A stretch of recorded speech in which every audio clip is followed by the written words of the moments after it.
Tonight, 4 encounters that couldn't be more different. An entire Russian village stripped of food by something not human. A quiet Wisconsin farmer handed pancakes from a hovering craft. A woman who vanishes and wakes up nearly 800 kilometers away.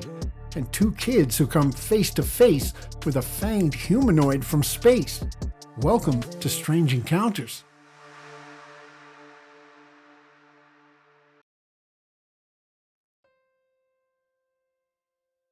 Imagine it's 1932. Deep in the starving heart of Stalin's Russia, a quiet village wakes up to something that should not exist.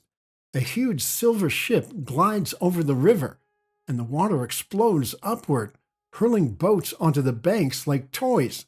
The craft doesn't land, it burrows straight into the earth like a living thing. Then they come out. Child-sized figures with dusty greenish-brown skin, 4-fingered hands, shiny silver suits that catch the pale sunlight. They walk into homes without knocking. They drink tea at kitchen tables. They slide tubes into sleeping bodies at night. They bring their own strange animals, and they begin to steal every last scrap of grain. By the time they leave, local officials are being arrested for sabotage because the food has simply vanished. This is the story of the Vyukovo occupation, one of the strangest, most detailed accounts of an alien takeover ever reported on Soviet soil. A 12-year-old girl named Vera watched it all, and she never forgot. Tonight, we step back into the hunger and fear of 1932 Russia, and we let Vera tell you exactly what crawled out of that field. Vera shared her story decades after the event with researchers from the Yaroslavl UFO group. There are no surviving newspapers, NKVD files, or official records to back it up. In 1932, the Soviet secret police, the NKVD, kept ruthless watch over every village, every field, every whisper of discontent. But the details are so vivid, so consistent, and so bizarre that they refuse to fade away. So let's step back to rural Russia, 1932. In the Yaroslavl province, north of Moscow, sits the real village of Vyukovo, a cluster of wooden izbas, potato fields, and a slow-moving river. It still exists today in the Nikolaevsky district. Life there was already brutal. Collectivization had stripped the land bare. Food was vanishing into state quotas. People were starving. Then, one ordinary daylight afternoon, something impossible appeared. Vera remembered it clearly. A huge, flying ship gliding low over the river. As it passed, the water erupted into a violent wave that hurled fishing boats onto the banks. The craft continued toward a potato field behind the village and did something no ordinary machine should do. It dug straight into the earth and submerged itself almost completely, leaving only a faint mound.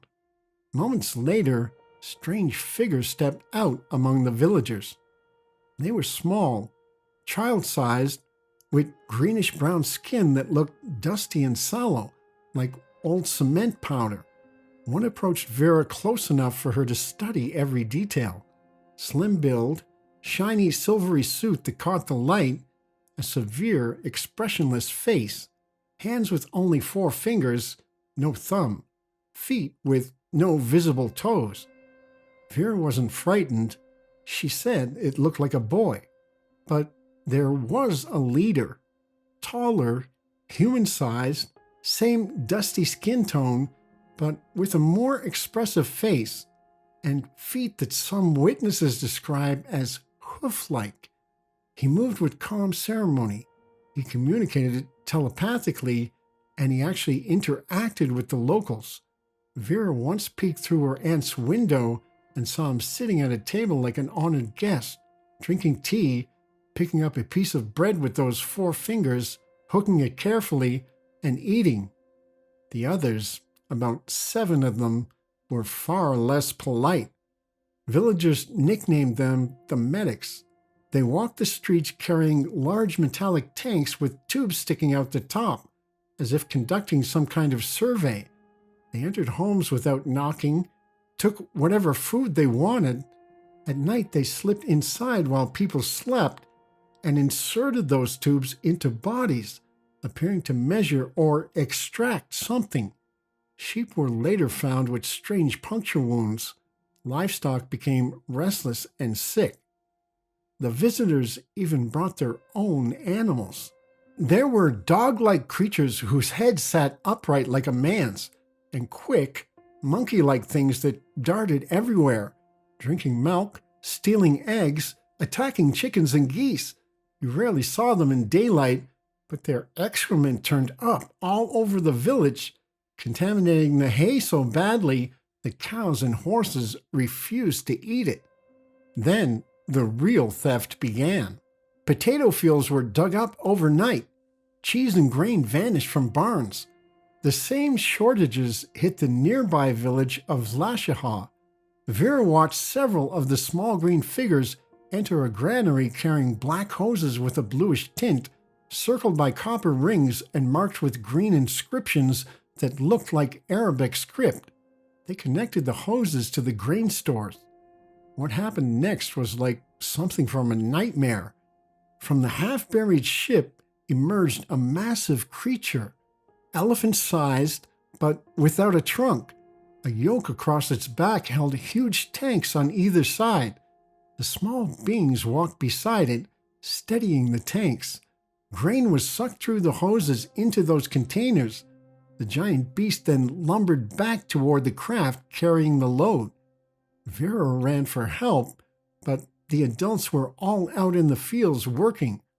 Life in Vyukovo became unbearable. Food shortages grew worse than the collectivization itself. Some families fled. Local officials were arrested and charged with sabotage because the quotas could no longer be met. And then, just as suddenly as they arrived, the visitors were gone. The ship lifted out of the ground, the beings vanished, the strange animals disappeared. Only the empty fields and the missing grain remained. Now, we have to step back and look at this with clear eyes. This story first surfaced in the 2000s through Valerie A. Kukushkin of the Yaroslavl UFO group, published in a booklet called Chimeras of the X Location, passed along by Ukrainian researcher Anton Anfilov to Albert Rosales for his Humanoid catalog. Vera would have been in her 80s or 90s by then. The village of Vyukovo is real. It still stands today, but there are zero contemporary Soviet records, no newspaper clippings, no police reports, no NKVD files mentioning flying ships, green medics, or elephant-sized grain carriers in 1932. The timing is perfect for folklore to bloom. 1932 was the height of the Holodomor lead-up and brutal grain requisitions. Entire regions were starving. Officials were routinely shot for sabotage. The tale of mysterious outsiders literally sucking the food out of the ground would have felt terrifyingly real to frightened peasants. Some researchers, like Patrick Gross, point out that the village names in the earliest versions sound suspiciously close to real places in the Moscow region, suggesting the story may have been transplanted or embellished over decades. Others note how many details, four-fingered beings, telepathy, resource extraction, echo much later UFO lore from the 1970s and 80s. Is it possible a terrified 12-year-old girl witnessed something genuinely otherworldly during one of the darkest chapters in Russian history? Or did childhood trauma, famine, and decades of retelling turn a local legend into one of the most detailed alien occupation stories ever recorded? We may never know for certain. No physical traces remain. No second witnesses have come forward publicly. But here's what I find most haunting. In an era when the state itself was devouring its own people, the idea that something even stranger came down from the sky to finish the job feels almost poetic. A nightmare wrapped inside another nightmare. Whether this was extraterrestrial intervention, mass hallucination born of hunger, or a brilliantly crafted piece of Soviet-era folklore, it remains one of the strangest chapters in the global UFO record.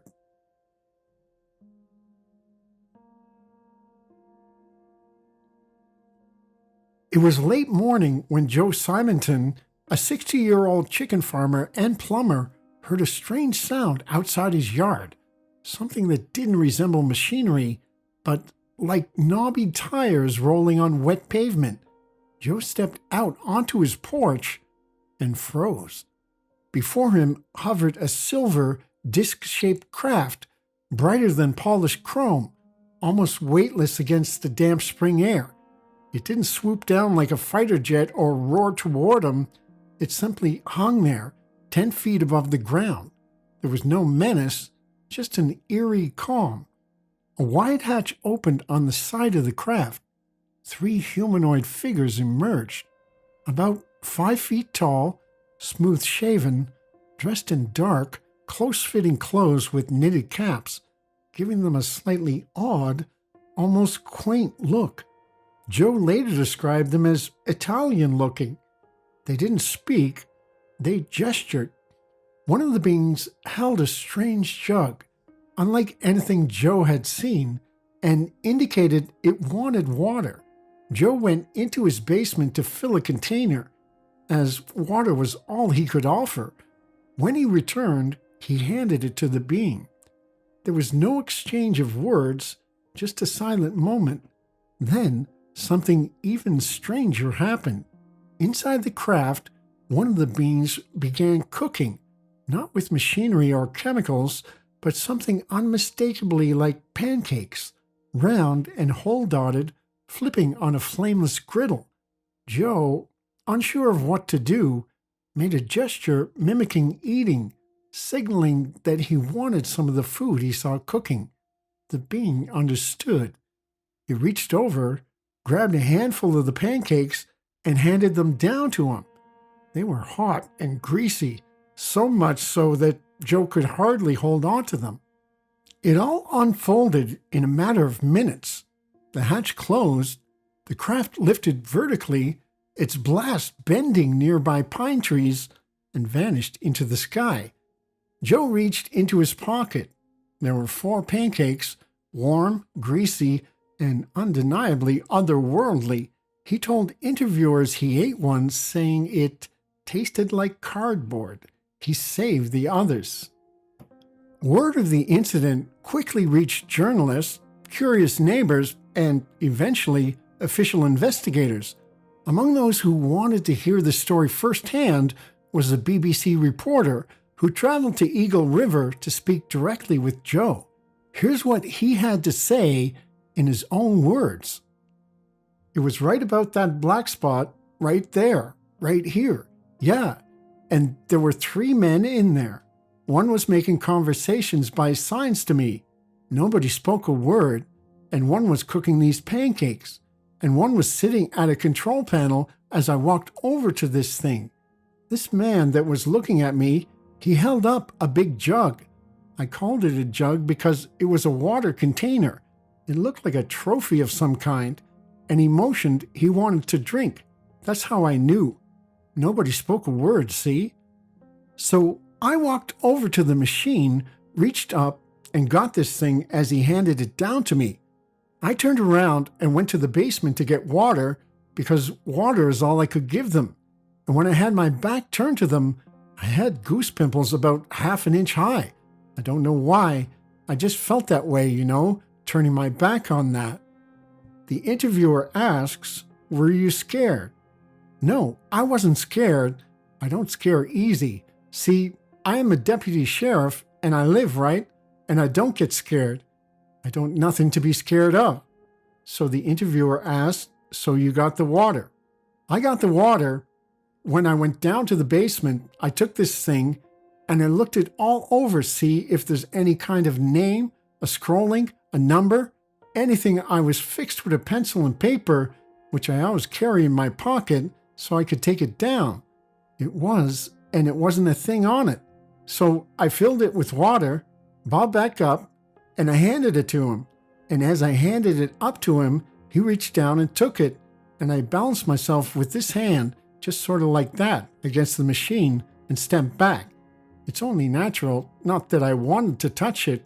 And as I stepped back, I looked up in the hatchway, and here this man was cooking these pancakes. And I didn't know what he was doing, so I pointed to him, and I made a gesture like eating, see? And this man that took the water, he looked down at me, and he reached over, and he got a handful of these pancakes, and he handed them down to me. And they happened to be 4. There was a hot and greasy, I could hardly hold on to them. And from that time, he reached up, and he got a hold of the hatch. He closed it with a heavy sudden click. And when he closed that, you couldn't a bit more see where that was. And you could see a hole in my hand here.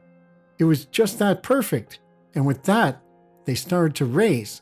They started to raise and raise up about 20 feet high, about the top of this tree.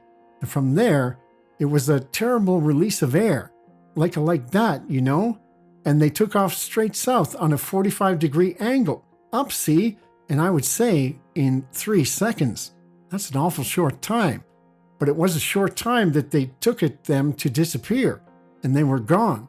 Now, they really traveled fast, and there I stood right here in my driveway with a handful of hot, greasy pancakes, looking in that direction and seeing nothing, and nothing here to show where it landed. This is the little pancake that I have left, and it's got holes clear through it. I'm going to turn it around so you can see the whole thing, and it's just as thick as it now as it was when I got it. And that's what I got from the flying saucer man. I got 4 of them, and that's the only one I have left. And that's for my own security. I wouldn't take no money, nothing for this little pancake. Word of the encounter reached the U.S. Air Force, which included the case in its official Project Blue Book files, case number 7372. Dr. J. Allen Hynek, the Air Force's scientific consultant on UFO investigations, traveled to Eagle River to interview Joe alongside Major Robert Friend. Although Hynek would later become well known as a serious UFO researcher, at the time he was cautious, especially with a lone witness and such a bizarre story. Samples of the pancakes were sent for laboratory analysis to the U.S. Department of Health, Education, and Welfare's Food and Drug Laboratory. The results were mundane: flour, hydrogenated fat, buckwheat hulls, wheat bran, and soybean husks. No exotic compounds, no trace of radiation, no signs of anything beyond ordinary Earth food. Project Blue Book labeled the physical evidence consistent with terrestrial ingredients, while Hynek noted that Joe sincerely believed what he had experienced was real. Despite its absurdity, the incident did not fade away. Photographs from the time show Joe standing with one of his strange gifts, a snapshot from a bizarre chapter of UFO history. Local officials, including a country judge and sheriff who knew Joe personally, vouched for his integrity.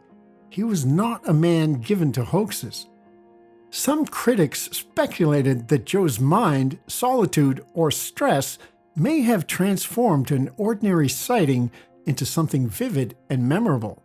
Others embraced the story as a genuine oddity, a close encounter that refuses easy explanation. Somewhere in the vaults of UFO lore, the tale of the alien pancakes remains one of the strangest encounters on record, a quiet, domestic mystery with a cosmic twist.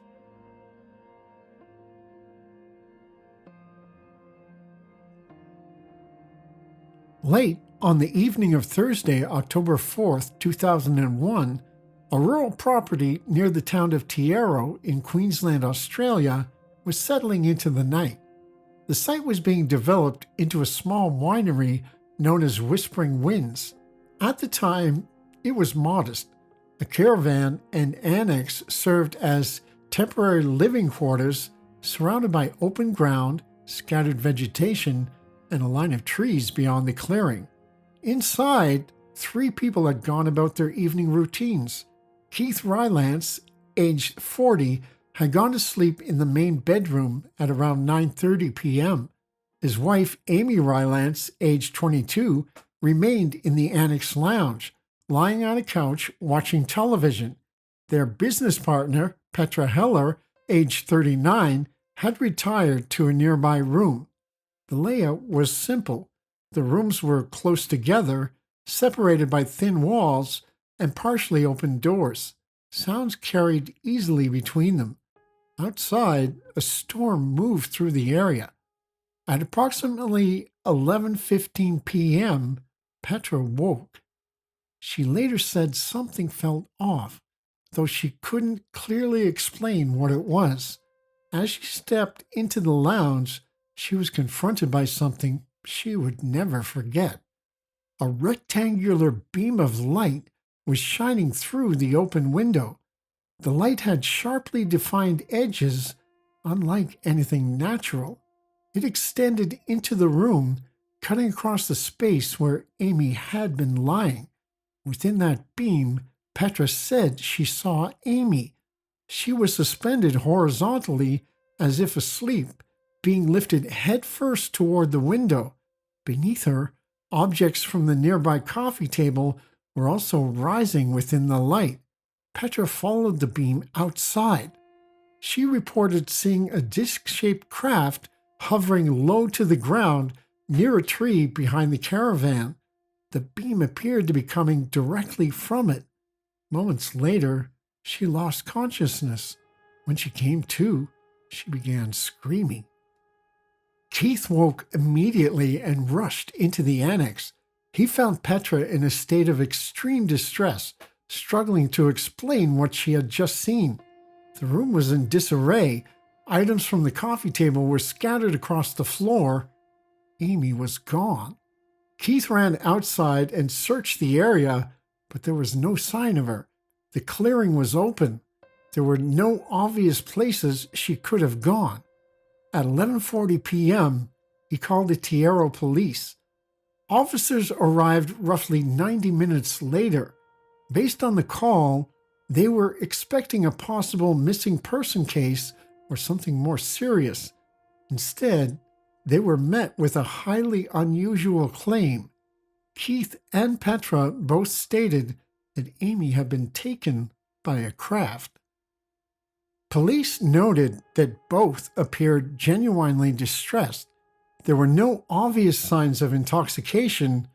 Officers began documenting the scene. The window screen was damaged, torn vertically along the lower edge. Outside, a flowering bush near the window showed signs of stress on one side, while a similar plant nearby appeared unaffected. Samples were collected. At this point, Amy was still missing. Then, during the investigation, a phone call came in that changed everything. A woman in Mackay, Queensland, approximately 790 kilometers to the north, reported that a young woman had arrived at a BP service station in a confused and dehydrated state. That woman was Amy. She had been taken to a hospital where she was examined and later spoke with police. A formal statement was recorded. Amy's memory of events was incomplete. The last thing she clearly remembered was lying on the couch at the property. Her next memory was waking in an unfamiliar environment. She described being in a rectangular room lit by a soft, even light that seemed to come from the walls and ceiling. The surfaces were smooth. The space was largely empty. At first, she was alone. Then she heard a voice. She described it as male, calm, and controlled, telling her not to be afraid and that she would not be harmed. A figure then entered the room. According to Amy, it was around 6 feet tall, slender, and proportionate in build. It wore a full bodysuit, and its face was covered by a dark mask with openings for the eyes, nose, and mouth. The figure repeated the same reassurance. Amy said she had no clear sense of how much time passed while she was there. At some point, she was told she would be returned. She recalled being told that the lights were wrong at the location she had been taken from and that it wasn't safe to return her there. Her next memory was of waking outdoors. She found herself lying on the ground in a bushland area. She was disoriented and unsure of where she was. She could smell the ocean. She began walking. Eventually, she reached a roadway and saw the lights of a petrol station. She made her way toward it. Staff described her as confused, dehydrated, and initially unable to answer basic questions about who she was or where she had come from. She accepted water and assistance and was later taken to a hospital. Police in Mackay obtained a formal statement from her, which was notarized. Following her return, several physical observations were documented. Marks were found on her body, including a triangular arrangement on her inner thigh and marks on her heels. It was also noted that hair she had dyed earlier in the week appeared to show regrowth beyond what would normally be expected in such a short time. These observations were recorded, though no clear explanation was established. In the days that followed, the case attracted attention from UFO researchers who conducted interviews and examined both the property and the Mackay location. Their investigation introduced possible conventional explanations. The damage to the window screen may have been caused, at least in part, by the family's dog. Observations suggested it was capable of jumping against the window in a way that could produce similar tearing. The plant damage near the window could potentially be explained by environmental factors, including heat stress. Even so, key questions remained. Amy's relocation, nearly 790 kilometers in a matter of hours, had no clear explanation. There was no evidence of conventional transport and no independent witnesses who could account for how she arrived in Mackay. The case did receive some media attention at the time. Television news in Queensland reported on the incident. In at least one interview, a responding police officer appeared visibly skeptical, even laughing while discussing the report. This reaction came before the case had been fully examined and reflects how unusual the claims initially sounded. Despite that early skepticism, the incident continued to be documented primarily through interviews and investigative work rather than sustained mainstream reporting. In the period that followed, the individuals involved became increasingly difficult to contact. Investigators attempting follow-up interviews reported limited success. The reasons for this are not clearly established. It may have been an attempt to avoid further attention or simply a decision to move on. But without continued access, many questions remained unanswered. The case was never fully resolved. This incident remains one of the more unusual reports of its kind in Australia. It involves a claimed abduction witnessed by another person, a documented police response, physical observations that were recorded but not explained, and the reappearance of the missing individual a significant distance away. At the same time, parts of the case remain difficult to verify independently, and some elements may have conventional explanations. As with many cases like this, it sits somewhere between documentation and uncertainty. What can be stated with confidence is this. On the night of October 4th, 2001, a woman disappeared from a rural property near Tiaro. Hours later, she was found nearly 800 kilometers away with limited memory of how she got there. Beyond that, the explanation remains open.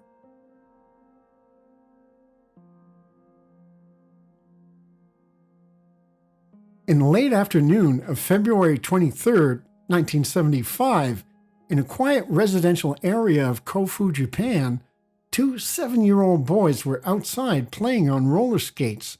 It was an ordinary day, the kind where nothing unusual is expected to happen, until both of them looked up.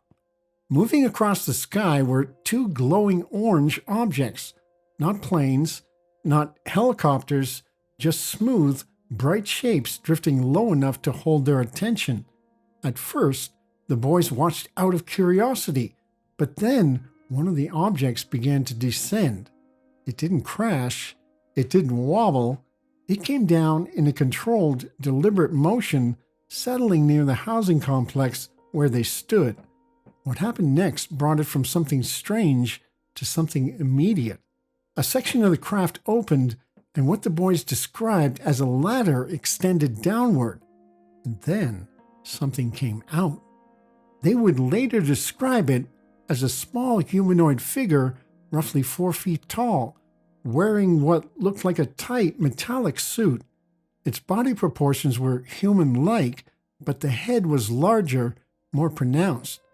The face was what stayed with them. Not smooth, not expressionless, but something more unsettling. They said it had a darker complexion, with large eyes, and a mouth that appeared to show fangs or protruding teeth. Not exaggerated, not monstrous in size, just enough to feel wrong, out of place. The figure moved toward them. Inside the craft, they noticed something else, another presence remaining behind, as if operating or observing from within. For a moment, neither boy moved. Then, instinct took over. They turned and ran. Still wearing their skates, they scrambled back toward home as fast as they could, leaving whatever they had just seen behind them. When they reached their families, they didn't hesitate.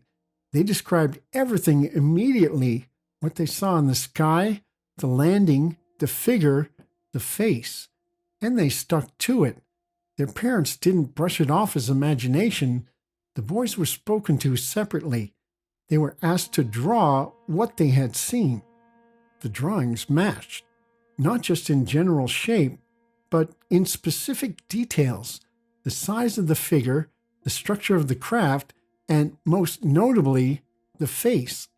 The same face drawn twice by 2 children independently.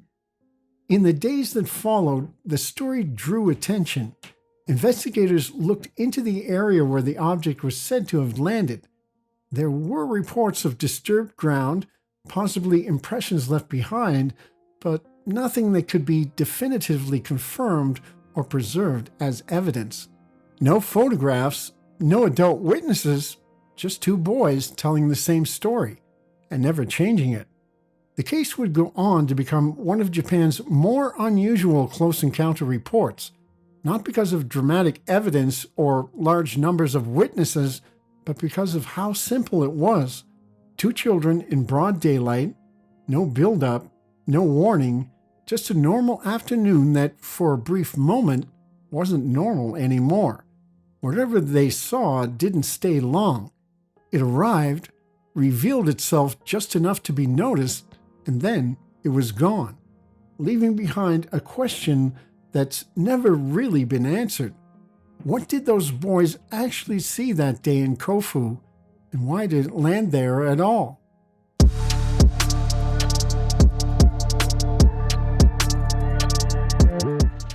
If you found this episode interesting, make sure to like, subscribe, and leave a comment with your thoughts. It really helps the channel grow. Thanks for listening.